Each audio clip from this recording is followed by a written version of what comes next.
Noon, dahil muli namin kayo nakasama, tayo pa ay mag-aaral ng salita ng Diyos. Pero bago tayo sa salita ng Diyos, manalangin po muna tayo. Panginoon, salamat sa inyo, O Diyos. Pulihit na kilain kayo sa gabing ito. Salamat po, Ama, na patuloy kayong kumikilos at gumagawa. Salamat sa inyo, Holy Spirit, na patuloy kayong pumupuno sa bawat isa. Ngayong gabi, Panginoon, ang inyong mensaheng maihahayag, Lord, patuloy niyo kong gamitin. Patuloy na maitaas kayo sa buhay ko at maging sa mga makikinig, Panginoon, patuloy kayong mahusap, patuloy kayong gumawa, Panginoon, at patuloy silang abutin, at patuloy ipaanawa sa kanila ang inyong mga salita. At higit sa lahat, Panginoon, kayo'y makakaranalan. Salamat po sa inyo.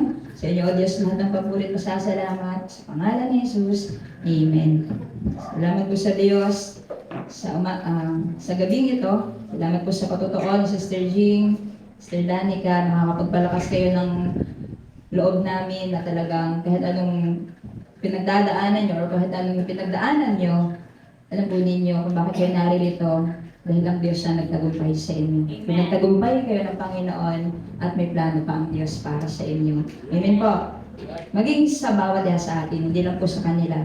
Maaring ang lahat ng mga kapatiran natin sa lugar na ito ay marami din pa totoo. Marami din ginawa ang Diyos sa buhay nila na alam ko pagdating ng panahon, may babahagi din sa atin.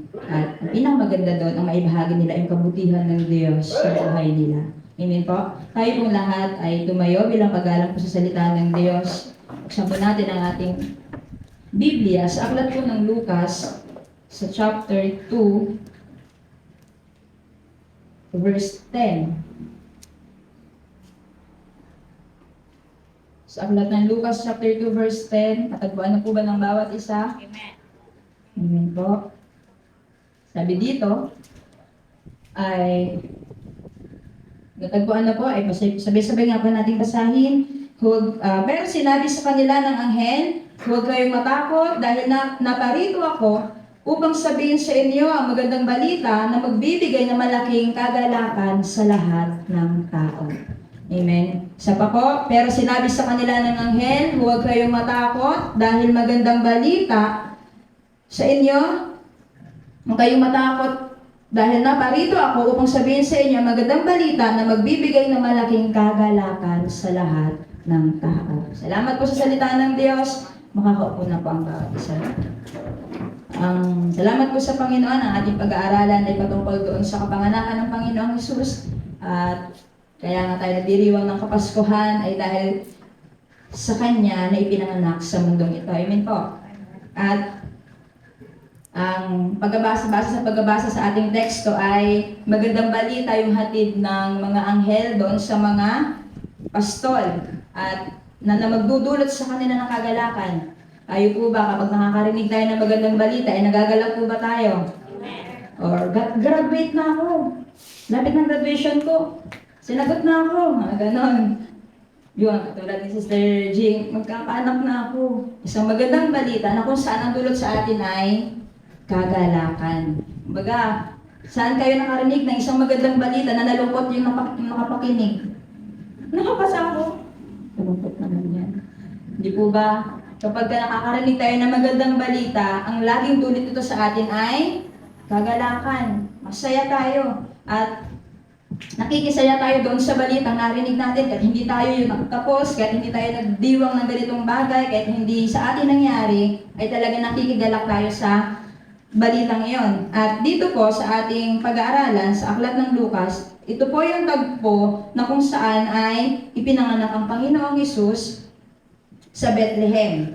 Kumbaga sa verse 8, mababasa natin, sa chapter 2 verse 8, malapit sa Bethlehem, may mga pastol na nasa parang at nagpupuyat sa pagbabantay ng kanilang mga tupa. Biglang nagpakita sa kanila ang isang anghel ng Panginoon at nagniningning sa paligid nila ang nakakasilaw na liwanag ng Panginoon. Ganun na lang ang pagkatakot nila. Yon. Nung panahon na yon ay nagpakita, ito na po ay, hindi ko na po ikukwento yung kay Maria, na kung pagkain nagpakita sa kanyang anghel, kay Jose. Ang ikukwento ko na lamang po ay nung naipanganak na ang Panginoong Hesus doon sa Sabsaban, na kung saan ay yun. sabi nung bata ay ano daw, nung tupa. No, isang sabsaban ay ano po yun ng mga hayop. Kumbaga ay sino ba dito matutuwa kapag pinanganak ka sa ganung lugar, sa ganung hindi ka aya-ayang lugar. No? Salamat po sa Panginoon dahil ang sabi dito,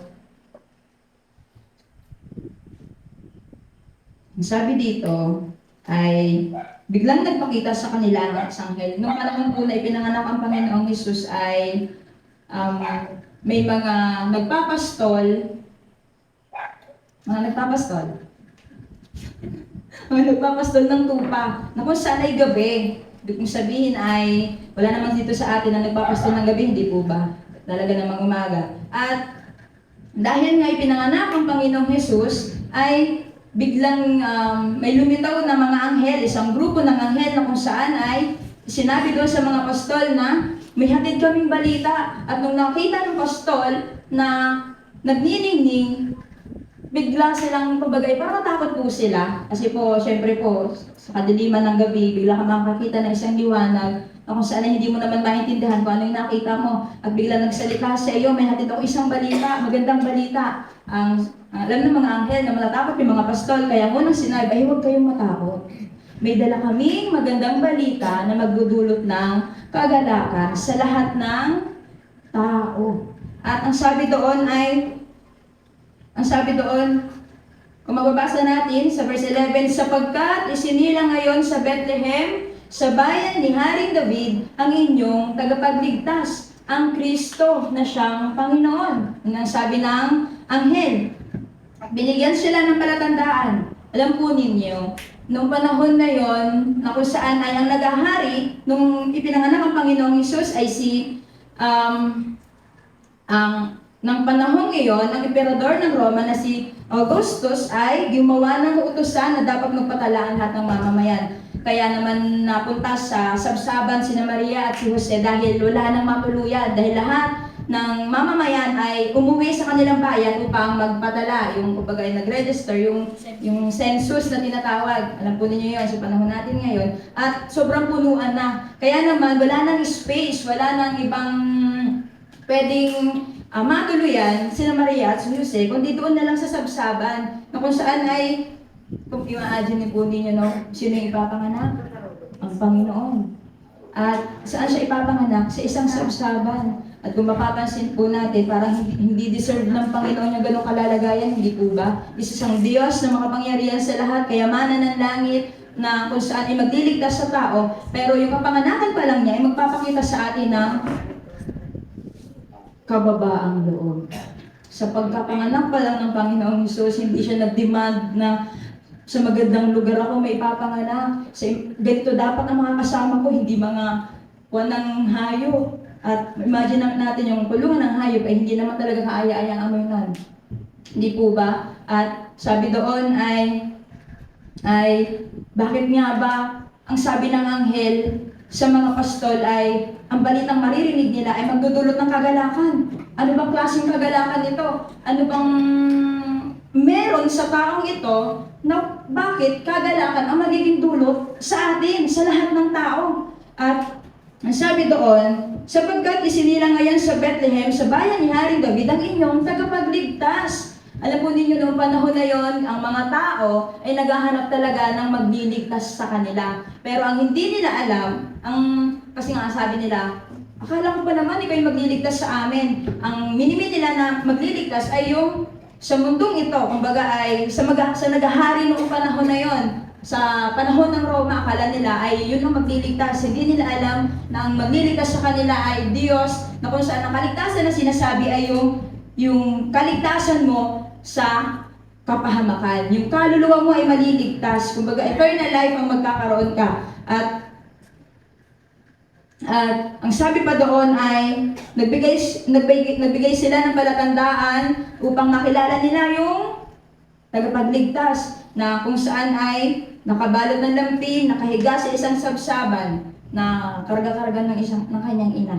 At nung alam po ninyo, nung Binagugulay ko pang salitang ito, nung narinig ng mga pastol yung balita na kung saan ay nagdulot sa kanila ng kagalakan, iniwan nila yung mga tupa nila upang pumunta doon sa sinasabing tagapagligtas. At yung binabantayan nila na yun, imagine po ninyo kung gaano kahalaga sa kanila yun, na kung saan ay nagbabantay sila kahit gabi.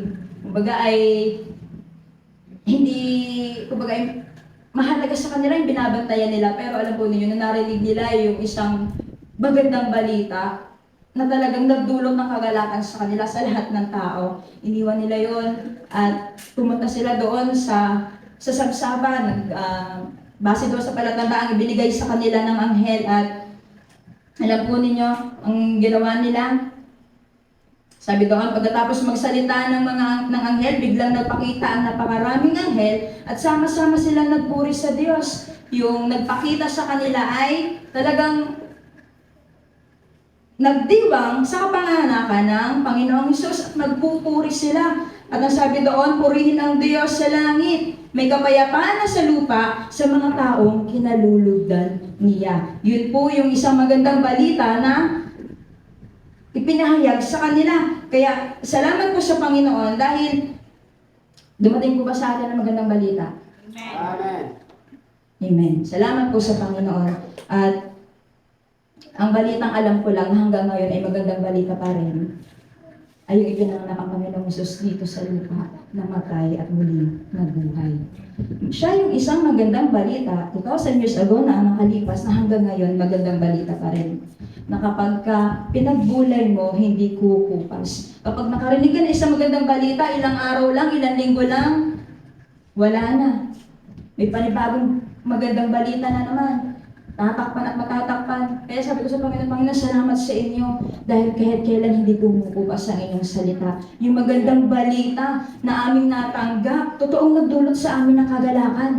At ang sabi dito, paano nga ba natin malalaman ang magandang balita or paano natin maririnig ang magandang balita? Alam po ninyo, isang magandang bagay na nakaupo kayo sa mga upuan ninyo sa oras na ito. Dahil ang sabi doon, ang magandang balita or ang sabi ko doon ay sa pamamagitan ng pakikinig ng salita ng Diyos, magkakaroon ka ng pananampalataya. At ang pananampalataya ay magdudulot sa atin ng kaligtasan, na magdudulot sa atin ng kagalakan. Kaya salamat po sa Panginoon. Ang sabi doon sa Romans chapter 10 verse 17, na kung saan ay kapag nakinig ka ng pangangaral ng salita ng Diyos, na kung saan ay isang magandang balita, ay magdudulot ito sa atin ng kagalakan. Alala ko yung preaching ni Pastor Joel na nakaraan sa Kawikaan, chapter 12, verse 25, na ang dulot ng kabalisahan ay kalungkutan, ngunit ang magandang balita, ang dulot ay kagalakan. Kaya salamat sa Diyos na may anghel na nagbalita sa mga pastol. Alam po ninyo, unang ibinalita ang magandang balita sa mga pangkaraniwang tao. Hindi doon sa mga matataas na tao. At alam po ninyo, dumating sa atin yun, yung magandang balita. Yung magandang balita ang ipinanganak ang Panginoong Hesus sa mundong ito. At yung kapanganakan ng Panginoong Hesus, alam po ninyo, nagdulot yun ng pag-asa. Amen po. Na yung kapanganakan ng Panginoong Hesus ay nagdulot sa atin ng kagalakan. Alam po ninyo, yung naging response ng mga apostol, ng mga pastol doon sa magandang balita. Ang sabi nila, sa chapter 2 verse 15, nang makaalis na ang mga anghel pabalik sa langit, nag-usap-usap ang mga pastol. Tayo na sa Bethlehem at tingnan natin ang pangyayaring sinabi sa atin ng Panginoon. Kasi hindi ba po may nagbalita sa kanila at nagpuri yung mga anghel dahil nga ipinanak sa mundong ito ang magliligtas sa atin. Pagkaalis ng mga anghel, nag-uusap-usap ang mga pastol. Ang sabi doon, tingnan natin yung pangyayaring sinabi sa atin ng Panginoon. Sabi doon, kaya nagmamadali silang pumunta sa Bethlehem at nakita nila sina Maria at Jose at ang sanggol na nakahiga sa sabsaban. Isinalaysay nila ang mga sinabi sa kanila ng anghel tungkol sa sanggol. Nagtaka ang lahat na nakarinig sa sinabi ng mga pastol. Alam po ninyo, nung narinig ng pastol yung magandang balitang inhatid sa kanila ng anghel, dali-dali silang pumunta doon sa Panginoong Hesus. Hinanap ang Panginoong Hesus, hinanap yung sanggol. Alam po ninyo ang ginawa nila, kung ano po, unang-unang ginawa nila. Dahil nga yung magandang balita ay nagkaroon ng dulot na kagalakan sa kanila, ito po ang ginawa nila. Sabi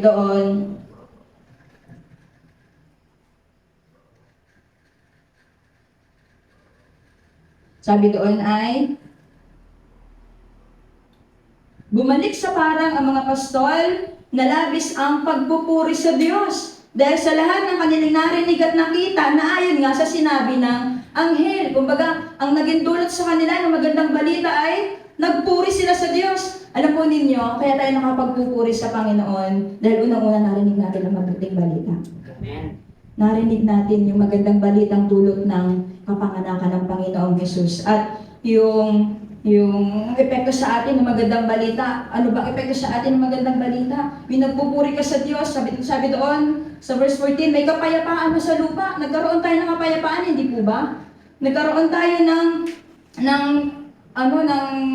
pagkakataong maghandog sa Panginoon. Yung lakas natin, yung oras natin, yung panahon natin ay ibinibigay natin para sa Panginoon. Dahil nga, yung magandang balitang dumating sa atin, nagdulot sa atin ng kaligtasan. Naalala ko po kapag lagi may sa mga Bible study po, pag nagba-Bible study po kami, ang palaging dalangin namin sa kanila, or ang dalangin palagi namin, ay yung salita ng Diyos na maririnig nila ay siyang magbubunga ng kagalakan sa kanila. Magbubunga ng pananampalataya sa kanila, magbubunga ng kapayapaan sa kanila, magbubunga ng kaligtasan. Kaya naman salamat po sa Diyos dahil alam po ninyo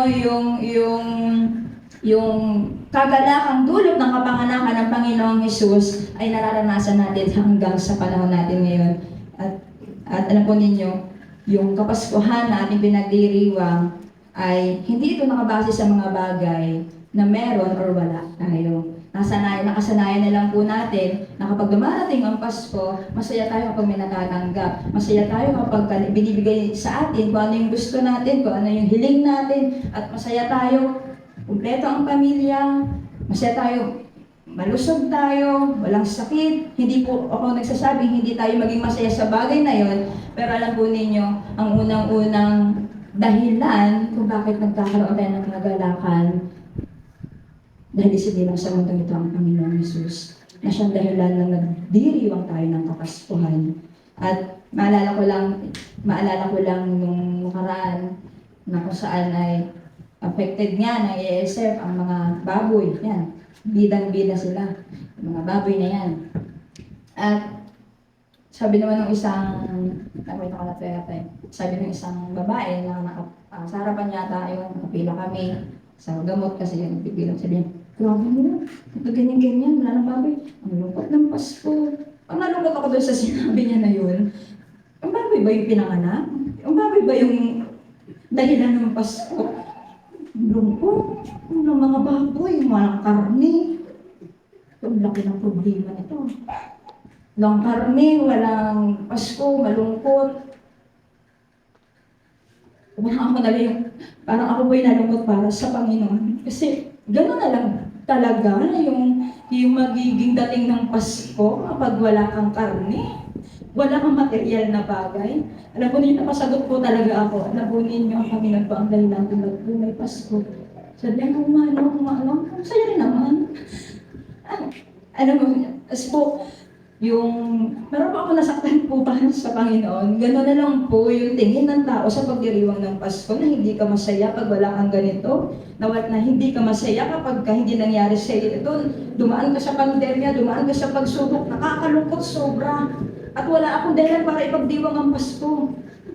Alam po ninyo yun yung anong bagay. Pero alam po ninyo, isang bagay na kaya tayo nagdiriwang ng Pasko dahil may isang Kristo na isinilang sa mundo. At maunawaan po natin lahat yun. Oo, hindi masama yung mga natatanggap natin, pero alam po ninyo yung kagalakan, kapag nakatanggap tayo ng material na bagay, napakabilis mawala, hindi po ba? Pero yung kagalakang dulot sa atin ng Panginoong Hesus hanggang eternal life.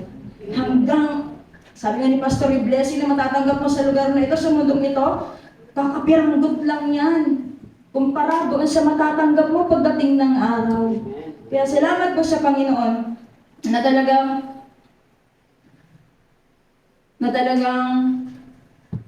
yung dulot ng kagalakan ay yung dulot ng magandang balita sa atin, nakapanganakan ng Panginoong Hesus, kagalakan yung dulot nito. Wala akong ninong, wala akong ninang. Iwawa ka naman. At maunawaan po natin lahat yun. Kumbaga kung paano mo naunawaan yung isang bagay patungkol sa Panginoon, parang gusto mo nating maunawaan ang lahat yun. Na kumbaga, ang dahilan ng Pasko ay si Kristo. Hindi yung pamilya mo. Hindi ko sinasabing mali yung gathering. Pero ibig ko sabihin, yung number one na dahilan kung bakit tayo nagagalak at nagdiriwang ng Kapaskuhan ay ang Diyos, ang Panginoon. Amen po. Ang Panginoon nga hindi nagdalawang isip na maipanganak dito sa mundo na kung saan sasabsaban pa talaga siya. Hindi siya nag-demand ng magandang kalalagayan, magandang lugar. Diyos siya. Kayamanan ng langit, makapangyarihan sa lahat. At sino tayo para ipanganak ang Panginoong Hesus para sa atin? Tayo nga ay makasalanan. Pero alam po ninyo, hindi na inisip ng Panginoon yun. Ang natatanging nasa isip ng Diyos, yung pag-ibig niya sa atin. Kung saan hindi kaya ng anak ko na makapagdugupay sa gandong pagsubok, hindi kaya ng anak ko na mapagtagumpayan ang kanyang problema, yung kanyang kahinaan, yung kanyang dalahin. Kung hindi ako mamamatay para sa kanya. At yun, ang gusto maipaunawa sa atin ng Panginoon na yung magandang balita na narinig natin, alam po ninyo, sumilang sa atin si Kristo. Simula na narinig natin yung magandang balita na dulot ng salita ng Diyos dahil sa ating pakikinig, ay sumilang sa ating puso si Kristo. Na siyang, alam mo yun, nagligtas sa atin. Na siyang totoong dahilan ng Pasko. Hindi yung baboy. Hindi si Ninong at si Ninang. Hindi si ganito, ganyan. At salamat po sa Panginoon dahil tayo mga Kristiyano, kung bakit tayo nagdiriwang ng Pasko ay dahil kay Kristo. Amen po. Amen po. Alam mo ninyo, yung magandang balitang narinig natin, yung magandang balitang dumating sa atin, sa buong pamilya natin, walang makakapantay doon na magandang balita. Ibang magandang balita. Walang magandang balita maliban sa Panginoon. Walang ibang good news maliban sa Panginoon. 24 oras pa ang maghatid niyan. Hindi sila natutulog. Walang ibang magandang balita maliban sa Panginoon. Maliban sa ginawa ng Panginoon, maliban kay Kristo. Amen po, na magdudulot sa atin ng kagalakan, na magdudulot sa atin at magkakaroon tayo ng dahilang magpuri, maghandog sa Panginoon, na magkaroon tayo ng kapayapaan sa ating puso. Yun ang dahilan kung ba't narito ang Panginoon. Ang sabi niya doon sa John chapter 10,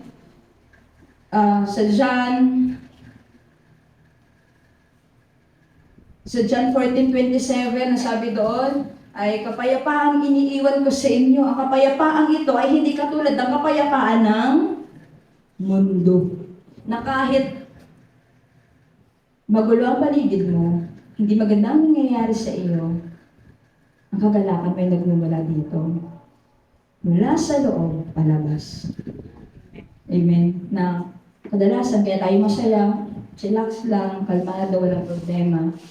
Pero paano kapag dumating na yung punto, alam po niyo si Maria, nung nangusap sa kanya ang Panginoong Hesus na magkakaanak ka ng isang lalaki na tatawaging dakila sa lahat. Totoo namang napaka-imposible para sa isang birhen. Ano yung mangyayari? Pero alam po ninyo, kaya nga sabi dito sa huli, pero iningatan dito ni Maria sa kanyang puso at pinagbulay-bulayan ang lahat ng ganito. Nung maalala siguro ni Maria, oo nga Panginoon, totoo nga. Nagsilang ako na isang sanggol, kahit ako'y isang birhen. Kung saan kahit sa ganitong kalalagayan, kataas-taasan pala itong anak ko. itong sanggol na hawak ko.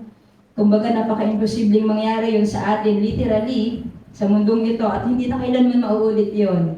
No? Hindi na may isang birheng magsisilang ulit sa Panginoong Hesus. Hindi na kailanman mauulit at isang beses lang po pwedeng mangyari yung kapanganakan ng Panginoong Hesus dito sa mundo at isang beses lang din siya mamamatay at muling mabubuhay. Kaya salamat po sa Diyos, sabi ni Maria, habang pinagbubulay-bulay niya yung salita.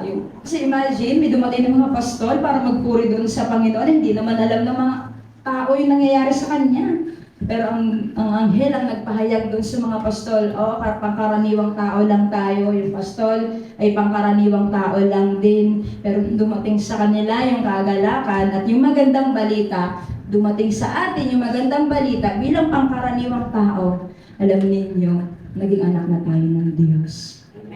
Hindi na tayo pangkaraniwan. Anak tayo ng hari.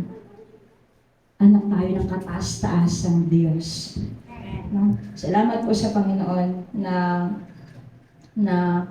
patuloy na pinaalala sa atin ng Diyos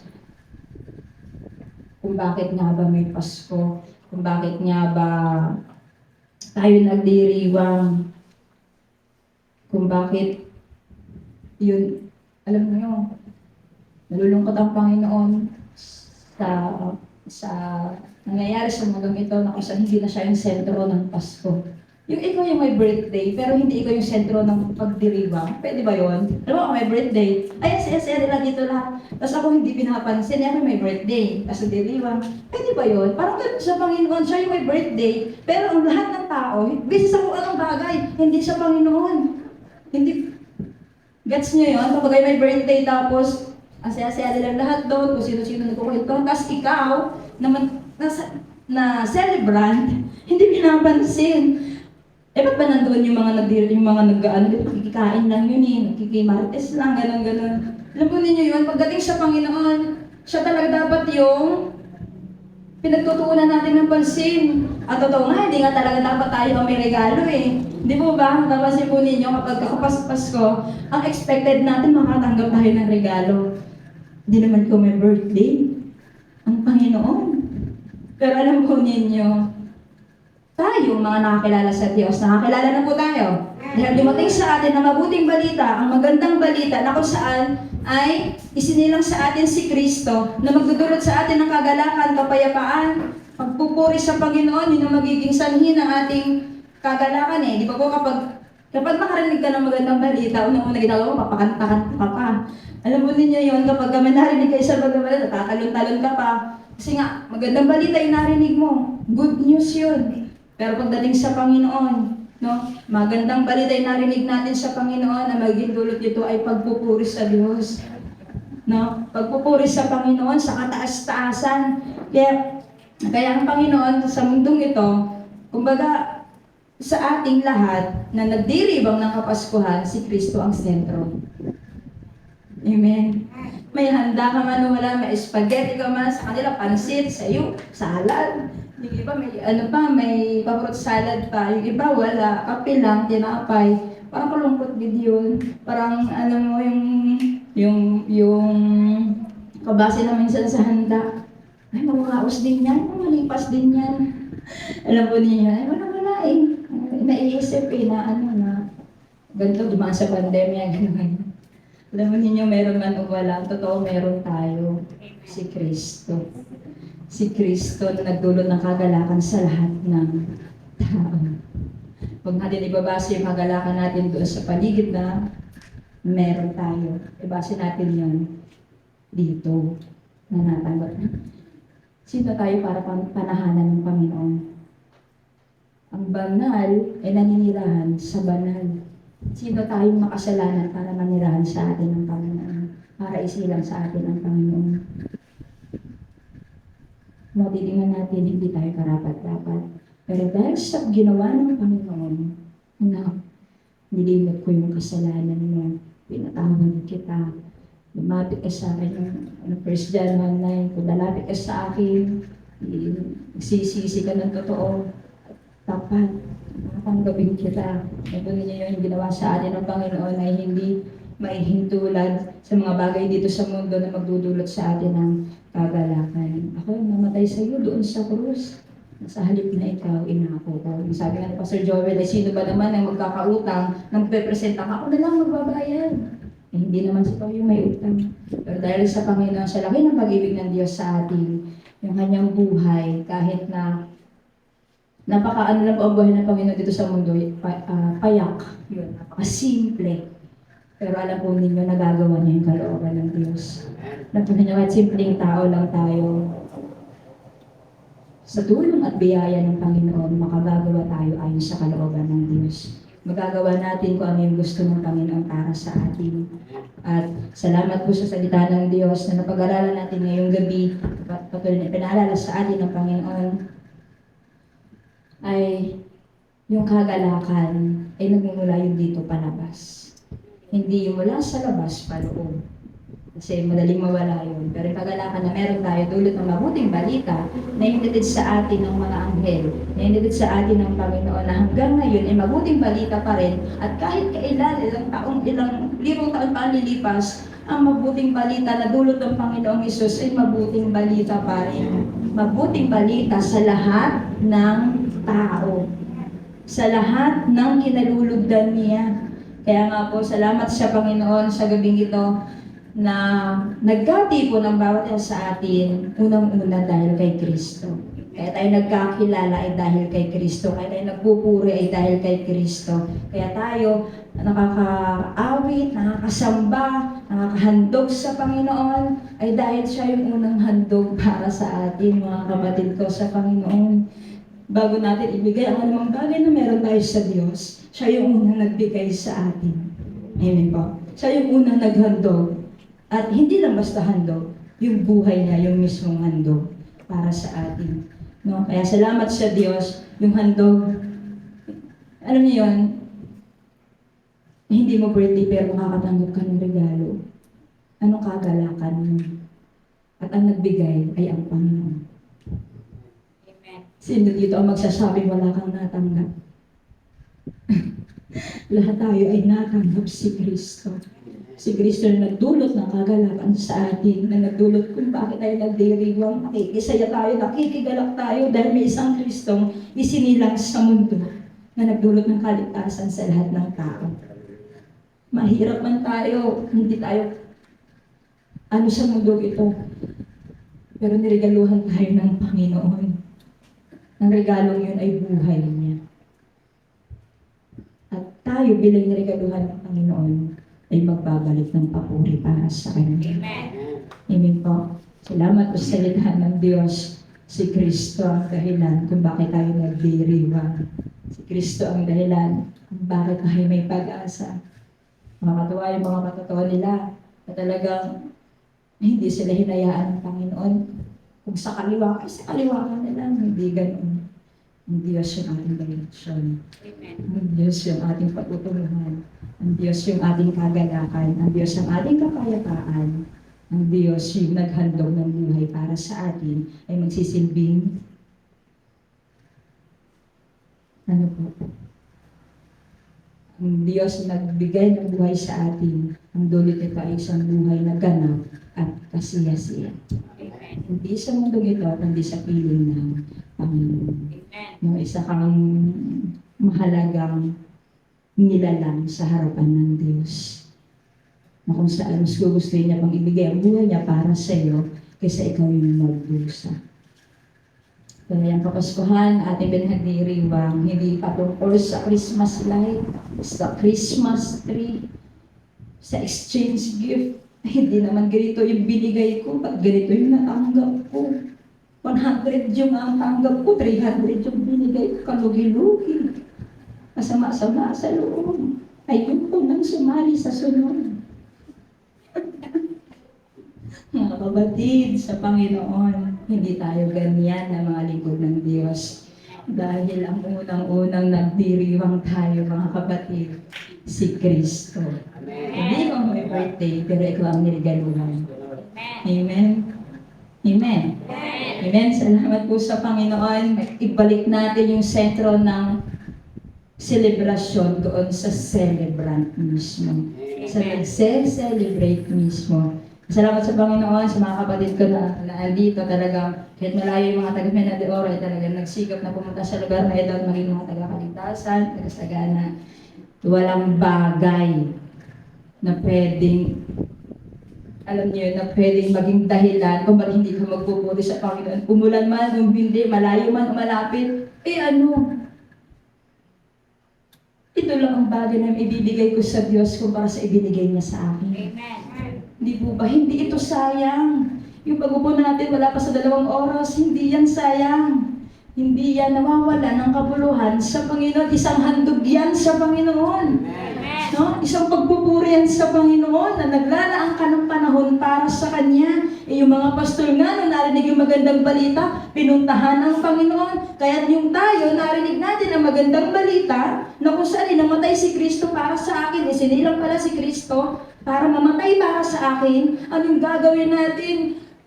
Maghahanap ka ng paraan para makapagpuri sa Panginoon. Walang maidadahilan. Wala kang pwedeng idahilan sa Panginoon. Wala kang pwedeng, Lord, excuse muna. Panginoon, wait lang. Panginoon, sa sunod na. Panginoon, next week na. Walang ganun mga kapatid ko sa Panginoon dahil ang totoong kagalakan. Ang dulot nito ay pagpupuri sa Diyos. Amen? Ang dulot nito ay handog sa Panginoon. Magbibigay handog sa Panginoon. Kaya salamat sa Diyos na nakarating sa atin 2,000 years ago na namatay ang Panginoon, isinilang ang Panginoon hanggang ngayon ang dulot sa atin ay kagalakan ng mabuting balita. Kaya salamat po sa Diyos, ang dahilan ng Pasko ay si Kristo. Amen. Ay ang dahilan ng Pasko ay ang Panginoon.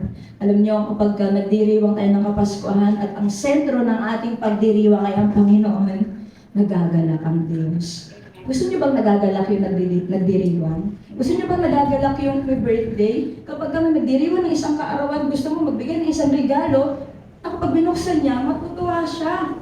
Yung pag binuksan niya, appreciate niya, alam niyo, appreciate ng Panginoon kung ano may ginagawa natin para sa Kanya. Amen? Hindi man Pasko, lagi tayong nagdiriwang dahil yung dulot ng mabuting balita sa atin ay hindi lang sa araw ng Pasko, sa araw-araw ng buhay natin. Kaya nga nakakapagpatuloy tayo, kaya nga nakakapagtungo tayo sa lugar na ito. Kaya salamat po sa Diyos dahil lagi tayong itinatama ng Panginoon. Lagi tayong itinutuwid ng Diyos. Talagang niya ang pinakamaganda. Lagi tayong ibinabalik ng Panginoon sa Kanya. Amen. Salamat po sa magandang balita na nagdulot sa akin ng kagalakan, na nagdulot sa inyo ng kagalakan, na kung hindi natin narinig, hindi natin malalaman ang katotohanan. Ang sabi nga yung katotohanan na nagpapalaya sa atin, yun ang nagpalaya sa mga pastol, yun ang nagbigay ng daan upang magpuri sila sa Diyos. Pinuntahan nila sa Jesus. Napakahirap kayong pumunta sa isang lugar na mabuti kung may Google Map na ng panahon na yun, wala pa po, hindi ba? Pero sila, yung mga pastor, iniwan nila yung mga tupa, nanap ang Panginoong Isus, at talaga namang tinreasure nila yung bagay na yun.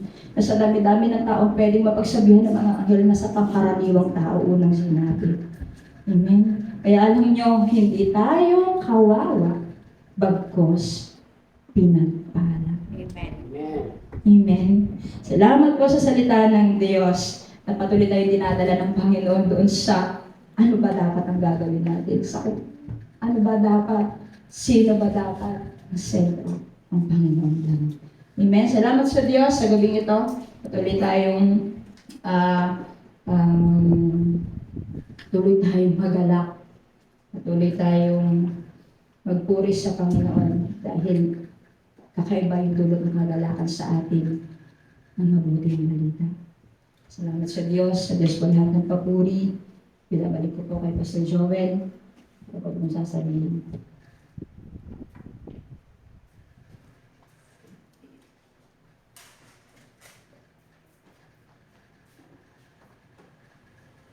Salamat po sa Panginoon. Ang dahilan kung bakit ang magandang balitang ito sa mga pastol ay magdudulot ng kagalakan. Alam niyo po, bago ko po sabihin yun, ay ang isang magandang balita ay nakakapagbigay ng kagalakan sa mga kapakinig. Amen. At Depende po yan dun sa mapakikinggan niya. May magandang balita na pag napakinggan natin, wala lang. Di ba? Amen. May mga nagde-trending sa Facebook, kung papansinin ninyo.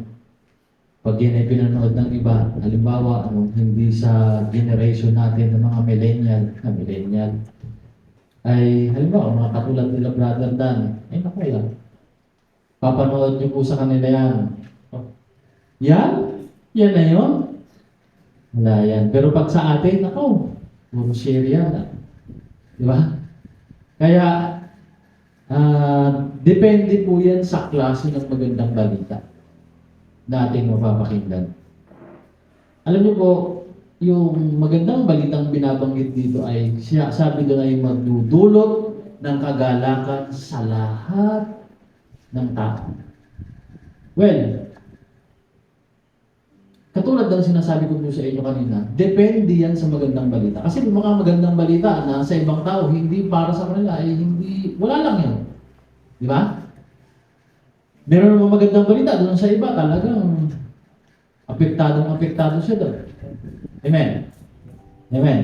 Pag napakinggan, ano ba, kung puro sa kagiligan sa mga palabas ng mga Koreano, siyempre yung mga mahilig sa Koreano, ay talagang kahit inabot pa ng magdamag, ay iba panoorin niya. No, meron na bang pag napanood, ay, yan, pinapanood ninyo? Ang pinapanood ko yung ang Batang Quiapo. Meron na bang pag napapanood yung Batang Quiapo, ay, okay. Pero kapag nakaupo naman dun sa palabas na Korean, kahit magdamag, ubusin yung oras, ay kayang panood. Ang ibig sabihin ko sa inyo ay, sa mundong ito, may mga magandang balita. At depende doon sa magandang balita, ang epekto nito doon sa mga makakarinig. At bukod doon sa makakarinig, doon sa pangangailangan nila. Pag nakita nila yung magandang balita, magkakaroon sila ng benepisyo o maganda para sa kanila ito, talagang yayakapin nila yung magandang balita. Alam niyo po, marahil sa inyo ngayon, o minsan, masasabi niyo sa inyong sarili, wow, totoo ba talaga na magtutulot ng kagalakan sa lahat ng tao ang babalitaan kong isinilang ng Panginoong Hesus sa Bethlehem? Well, siguro doon sa mga taga-pastor o mga pastol ng tupa sa Israel ay maganda sa kanila yon. Bakit? Kasi nung panahon na yun ay sila ay sakop ng Roma. Rome 1 and 5. At dahil sakop sila ng Roman Empire, nangangailangan sila ng panibagong hari na magliligtas sa kanila. Kaya parang yung balitang yun ay kagalakan sa kanila. Pero ano nga ba ang magdudulot sa atin ng kagalakan tungkol sa balitang ito? Alam niyo po, isa ang na-realize ko. Yung dumating ka doon sa isang pagkakataon na alam niyo po yung dumating ka doon sa isang pagkakataon na nangyari tapos buong buhay mo na lang ay sinasabi mo sayang. Dapat sana ganito. Dapat sana ganito, ganyan. Alam niyo po yun? Na ang kaya mo na lang gawin ay sisihin mo na lang lagi ang iyong sarili. Bakit? Wala ka nang magagawa. Bakit? Nandoon ka na sa ganitong pagkakataon. Alam niyo po yung sino po sa inyo? Ako, hindi ko lang po alam kung meron kayong ganitong karanasan. Pinag-aaral kayo ng magulang ninyo, pero doon sa time na kayo pinag-aaral, ang nangyari ay, ano po? Nakapag-asawa ka. At hindi ka nakapagtapos. Kaya minsan, halimbawa, dahil nangyari sa iyo, nung mag-asawa ka na, ay yung buhay niyo ay parang minsan meron kang gustong abutin nung panahon na ikaw ay nag-aaral pa. At laging dumarating sa iyo yung point na yan, sinasabi mo, sana kung hindi ka agad ako nag-asawa. Sana kung nakapag-aaral ako. Diba? Nakaranas mo ba kayo ng gano'n? Na halimbawa ay makain yung mga anak mo, tapos naghihingi sa iyo ng masarap na pagkain, tapos hindi mo maibigay na. pinagbuti ko lang ang pag-aaral ko. Doon po sa mga ahead sa amin, na mga talagang matanda na po sa amin, siguro meron din po kayong karanasan nun, kung ako lang ay nakapag-aral.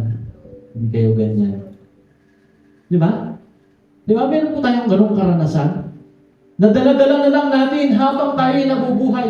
Na palagi na lang natin nababanggit sa kanila pagka tayo nagkaroon ng anak, sinasabi natin, anak, mag-aral ka. At lagi mo sinasabi, mag-aral ka. Ganyan din ako dati. Hindi ako nag-aral kaya wala akong narating. Hanggang sa yung anak mo, nagkaroon na rin ng asawa, nagka-apo, ano ba ang iyong masasabi? Yun pa rin. Apo, mag-aral ka. Bakit? Ang natapos ko lang ay ano palagi sinasabi ni Pastor Tony? Ano yung lagi sinasabi mo? Graduate ka na? Ha? Third year elementary. Ang darating ang punto na, alam niyo po yung ganong karanasan? Darating ang punto, sasabihin niyo, pagka meron na siyang apo sa tuhod, sasabihin niya rin doon sa apo niya sa tuhod, Apo, mag-aral kang maigi. Huwag puro cellphone. Narinig na po ba kayo sa lola ninyo? Alam mo, ganyan. Dati na ako pinag-aaral na. Kaya lang hindi ko pinagbuti. Kaya ito tayo ngayon. Batang ulam. Patapik-tapik ng asin. Hanggang sa nagkaroon na lang ako sa talampakan. Yun pa rin ang payo. Apo, mag-aral kang maigi. Alam niyo po yung gano'n, daladala niya yung gano'ng sitwasyon. Bakit? Hindi niya naabot yung gusto niyang dapat niyang maabot. At ito po ang magandang balita. Nung maisilang ang tagapagligtas,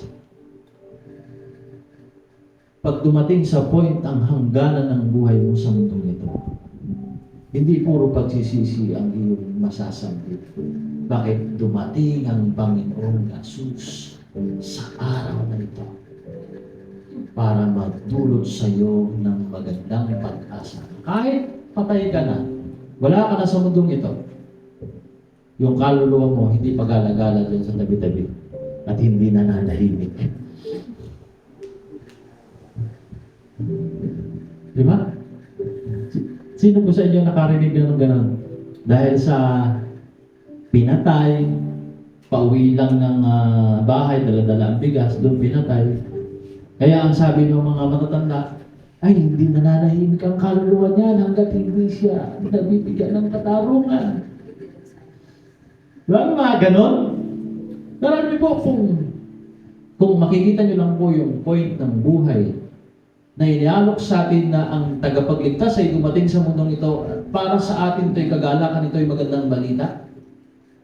Well, yung sinasabi ng iba na yung kaluluwa mo pag namatay ka ay pag-alagala dyan sa tabi-tabi dahil sa hindi mo narating yung iyong narating. Hindi ko. Bakit? Si Kristo na kilala mo. Alam niyo po yung mawawalan ka na lang ng hininga sa mundong ito, pero ang kamatayan para sa iyo ay trophy. Sino po sa inyo takot sa kamatayan? Pag dumating ka sa point mo, parang lumalapit ka dun sa ganung pagkakataon, ang naiisip mo kabiguan. Sino po sa inyo? Kapatid, ang kailangan mo ang Panginoong Jesus para mapalitan ng kaisipan na ang kamatayan sa iyo ay isang trophy. Isang gantimpala. Bakit? Maiintindihan mo na, malalaman mo na yung pagkakapanganakan ng Panginoong Jesus na magdudulot sa iyo ng kagalakan na yun na pala yun. Well, marahil na yun. Hindi ko maintindihan kung ano yung karanasan ng isang nanay kung paano manganak.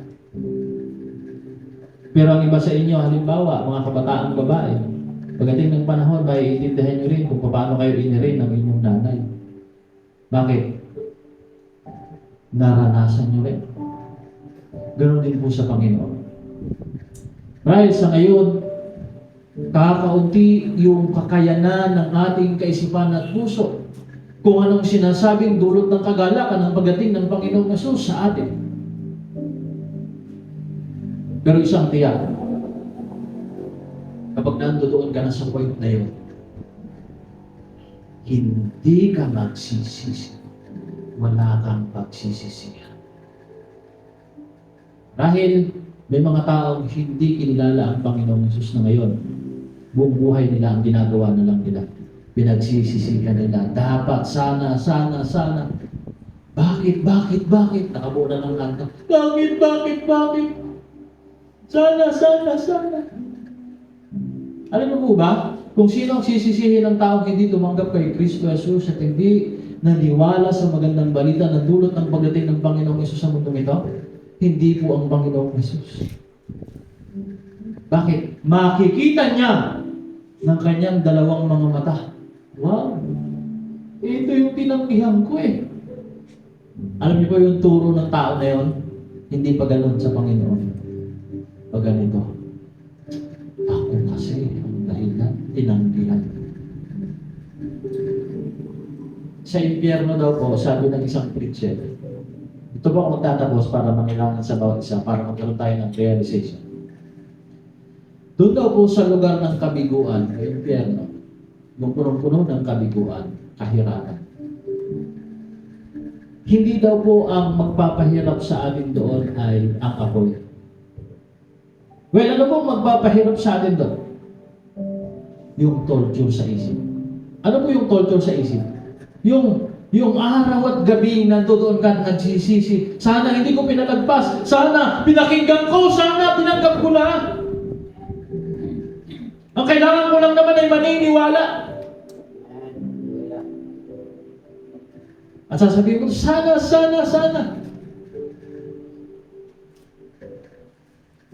Amen? Kapatid, kung humakbang ka man ngayon para sa Panginoon, hindi masasayang. Pero kung umatras ka sa Panginoon, masasayang ang araw na yun, pati ang buhay. Amen?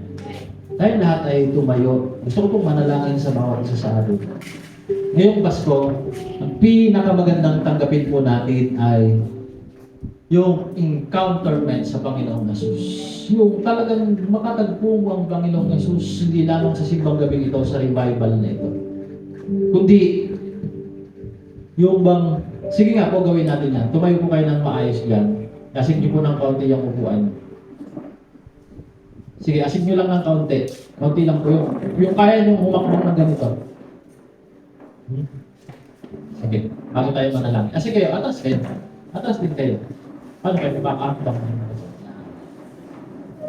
Hey!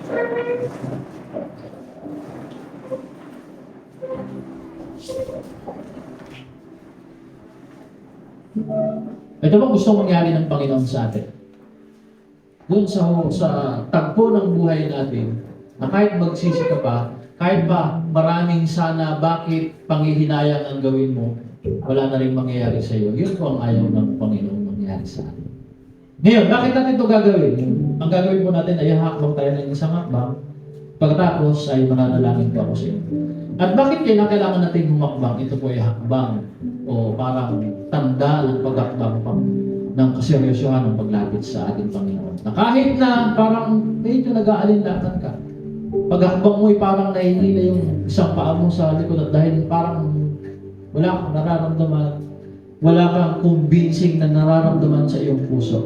Pero mga kapatid, kahit hindi mo maramdaman sa iyong puso at isip yung ginagawa natin ngayon, well, kung ikaw man ay ang buhay mo ay hanggang bukas na lang, pagdating mo doon, magiging masaya ka. Ngayon, katulad ng sinabi ko sa inyo kahapon, kakaunti. Alin ang kakaunti? Yung kasiyahan na meron kang mararanasan sa mundong ito, kakaunti po yan. Kumpara doon sa kagalakang papasukin natin sa inihanda ng Panginoon. Kung ang papasukin mo doon ay hindi kagalakan, kalungkutan, napakahabang kalungkutan yun mga kapatid. Bakit? Eternal o walang hanggang kalungkutan yun. Eh kung dito nga lang po, isang oras na kabalisahan, hirap na hirap tayo. Di ba? Yung maka-experience ka ng sakit sa puso mo ngayon, di ba, isang taon mong dala-dala, napakabigat sa puso. Amen? Isang taon lang yun. Okay, isang araw lang. Yung sumama lang ang loob mo dahil hindi ka nabati ng birthday sa Facebook. Hindi ako binati ng birthday ko sa Facebook. Bakit gano'n? Wala bumati sa akin. Wala man lang nag-react kahit hard. May nag-react. Ano? Tawa pa. Ha ha ha. Di ba? Yung damdamin na. Well, kapatid, yung igsi ng kalungkutan na nandamang mo na yun, may igsi po yun. Kung papasok ka ng paatras sa gustong gawin sa iyo ng Panginoon. Na sinabi ng Panginoon, alam, lumapit ka sa akin, maniwala ka na mayroon kang pag-asa, maniwala ka na hindi lang itong buhay mo. Sa akin may pag-asa ka. Huwag ka mong umatras paatras. O huwag kang umakbang paatras. Ano mong gagawin natin? Umakbang malapit sa Kanya.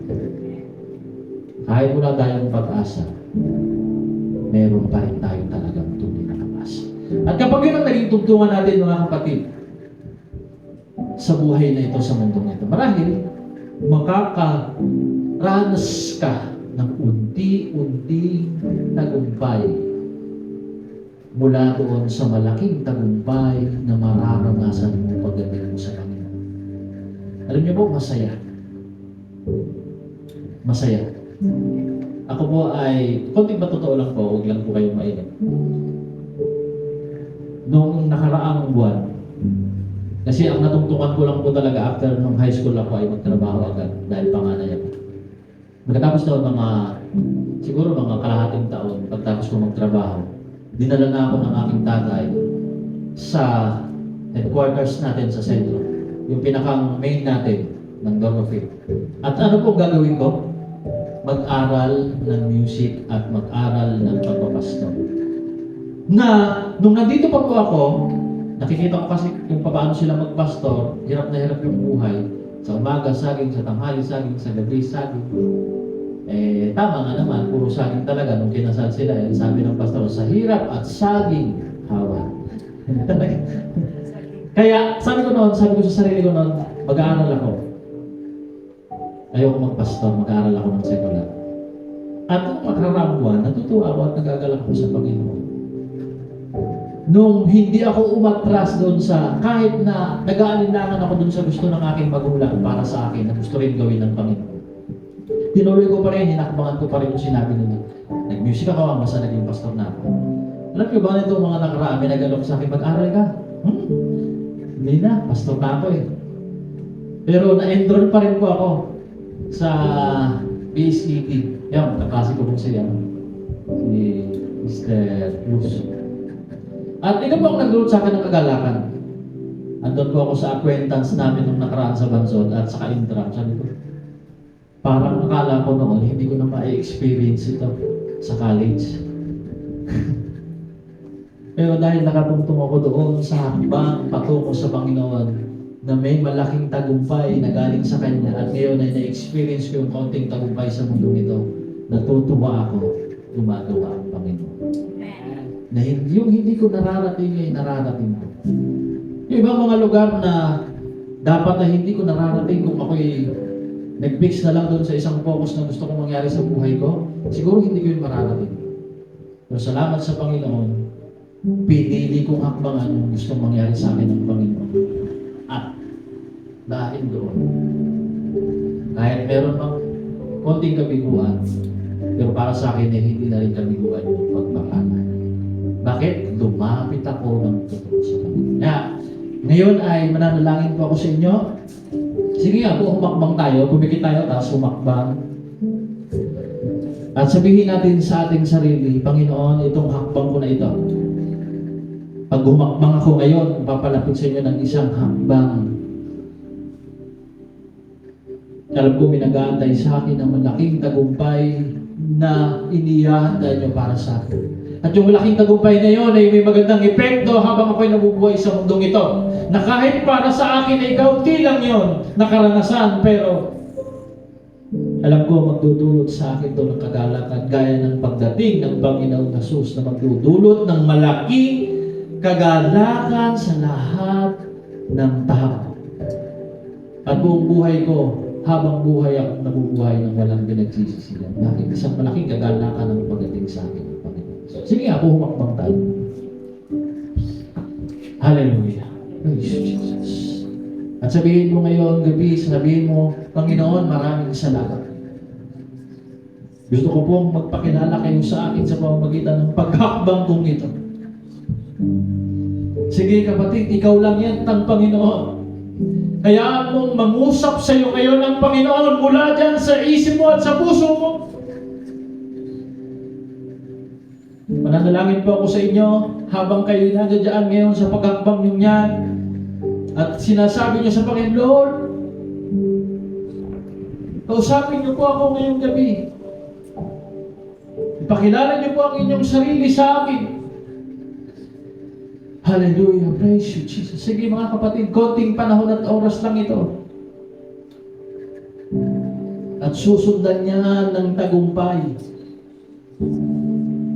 Na kung ikaw man ay naghahangad ng tagumpay para sa buhay mo ng magandang buhay, di lalo na ang lumikha sa iyo, naghahangad talaga siya ng mas magandang pagdadaanan at karanasan mo.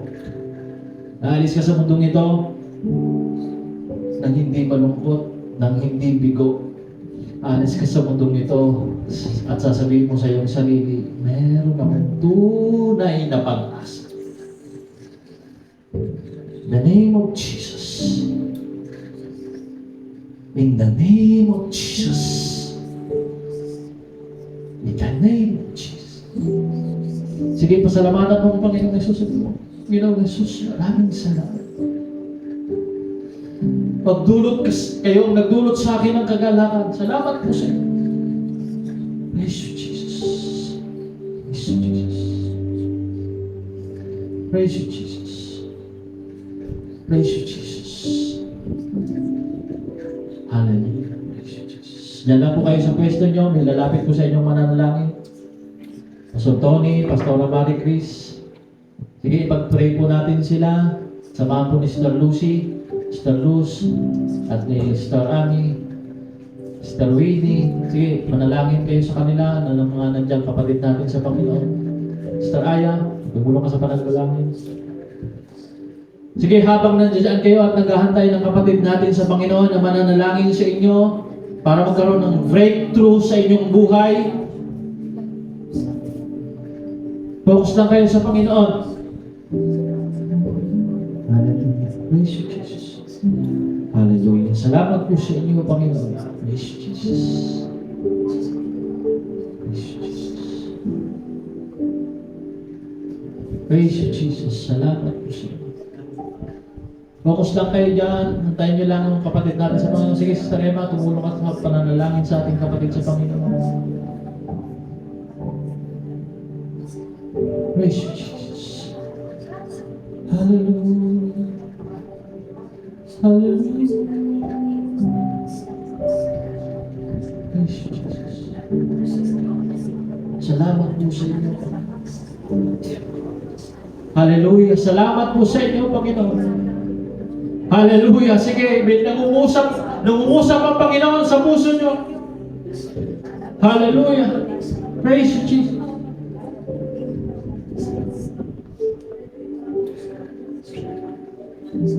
Ama, sa pangalan ng Panginoong Jesus, tulungan niyo po ang pagkatasin ng Panginoon.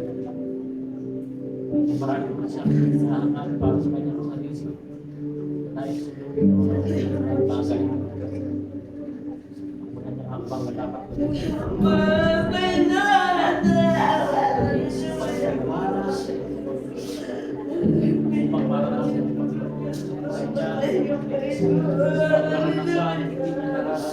kwento ng buhay na hindi pa naranasan ng bagay sa tao sa mundo. Nakasama kayo pa. Salamat po sa Diyos. Sa name of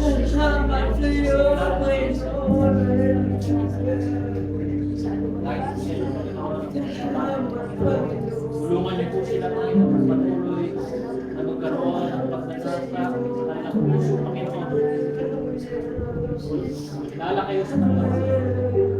Dahil ang kanilang buhay ngayon ay nasa part ng pagiging kabataan. Parang wala pang inaalala para sa kanilang buhay. Ngunit dahil sa Panginoon sa pagpapasasala, sila ng pamilya nila ang naiisip sila paano magiging pinabukasan ng kanilang buhay ng Panginoon. Kanilang kakayan ng Panginoon, pero tulungan niyo silang magtiwala sa iyo in the name of Jesus. In the name of Jesus. In the name of Jesus. In the name of Jesus. Kaya ito mga kapatid dito, Panginoon, ngalan ng Panginoon Jesus. Tulungan niyo po, Panginoon, tuloy na maghakbang sa pagtitiwala sa inyo, Panginoon.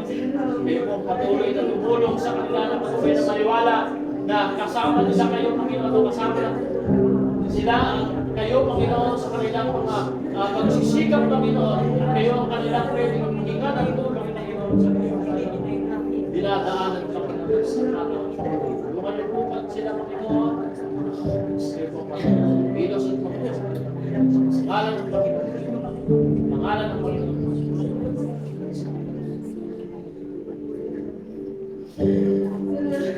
Salain po sa inyo, Panginoon. Sa pangalan ng Panginoon. Sa kanyang covenant sa inyo, Panginoon. Alam ko po, Panginoon, nag-grant niyo po ito, Panginoon. Ito po ay tinanggap niyo, Panginoon. Kaya nga, malaki ang pabor na ibinibigay niyo sa kanya kahit sa kanyang buhay.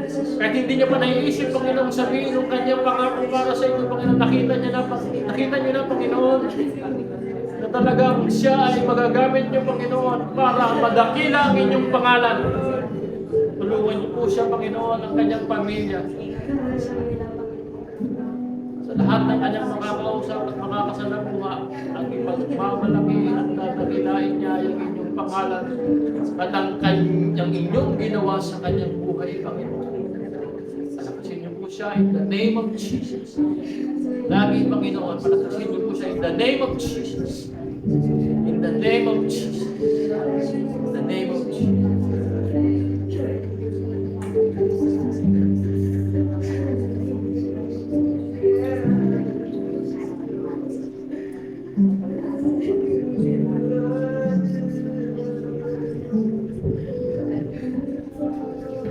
Hallelujah, salamat sa Panginoon. Sige nga po, magpasalamat tayo sa Panginoon.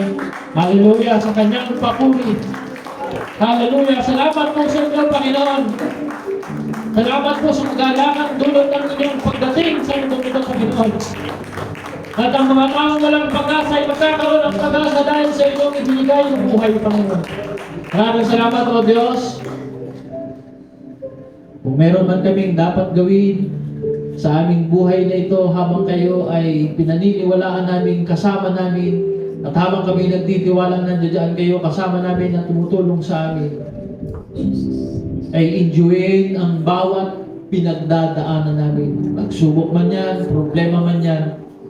Bakit kinakailangan namin enjoyin yun, Panginoon? Kasi kasama namin kayo. Alam namin, katabi namin kayo. Katuwang namin kayo sa ganitong pagkakataon, sa ganitong sitwasyon. Salamat po, Diyos, sa mga kapatid ko na ito, Panginoon, na humakbang para sa paglapit sa inyo ay tulungan nyo. Pakita nyo, Panginoon, ang mga dakilang bagay na gagawin ninyo sa kanilang buhay. At hindi lang magiging pangkaraniwan ng kwento ng buhay nila sa mundong ito, kundi mag-iiba dahil kasama nila kayo, Panginoon. Ang bawat mga bagay na kanilang pagdadaanan ay magtataka sila at magugulat sila kung bakit nangyayari sa kanila ito. At ang dahilan lang yun ay kasama nila kayo, Panginoon. Salamat po, Diyos. Purihin kayo takilain sa pangalan ng Panginoong Jesus. Amen. Binabalik ko na po sa MP.